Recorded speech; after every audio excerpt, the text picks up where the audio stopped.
At the ARK Foundation Robotics Lab at Plaksha University, we are developing the next generation of robotics technologies which can have a transformation impact on our nation. We are focused on developing the next generation of robot foundation models which can help humans to interact in natural language with these robots. Here is an underwater vehicle which is actually learning how to navigate underwater currents and map ecosystems underwater. The idea here is the underwater environments are very unpredictable. So how do you actually adapt your behavior accordingly to those uncertainties and plan your navigation and perception based on that. We also work on multi-robot systems where multiple of these underwater vehicles communicate with each other and build a coordinated or cooperative ways of completing tasks like monitoring and mapping. So we are currently developing a autonomous multi-agent sampling algorithm. So the whole idea of this algorithm is how can we use multiple underwater robots in order to monitor an unknown environment which is dynamically unpredictable.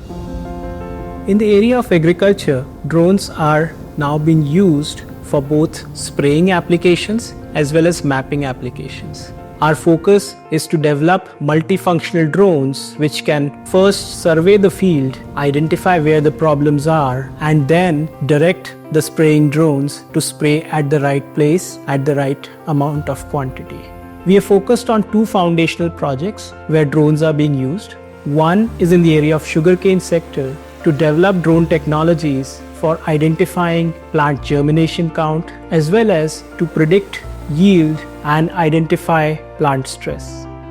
Another project focus for us is the soil carbon sequestration, where we are using drones to identify the carbon capture potential of the soil so that interventions like biochar can be applied to provide carbon credits to the farmers. Through these transformative projects, we are making real impact in the area of Indian agriculture. For precision agriculture, specifically dedicated to scientific studies, as well as these large-scale estates, we are working on multi-agent systems.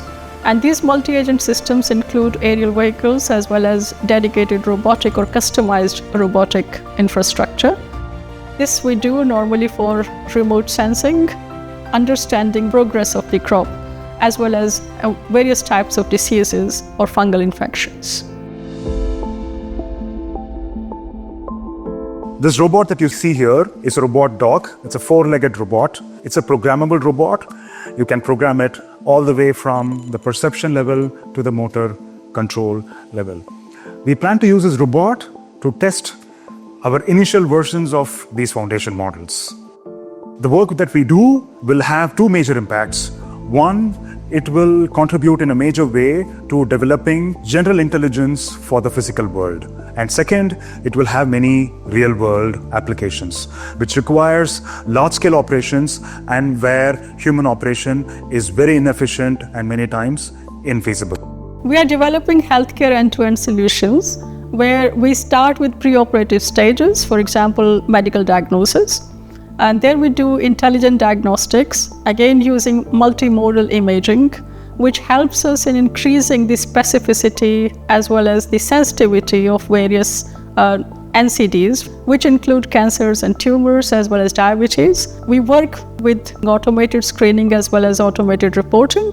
And this kind of information from the preoperative stages helps surgeons in planning as well as assessment for properly choosing the interventions. And for the intervention part, we again use multiple dedicated systems or configurations of robots, where we have both minimally invasive as well as non-invasive surgery robots, including robotic biopsy as well as cancer surgery.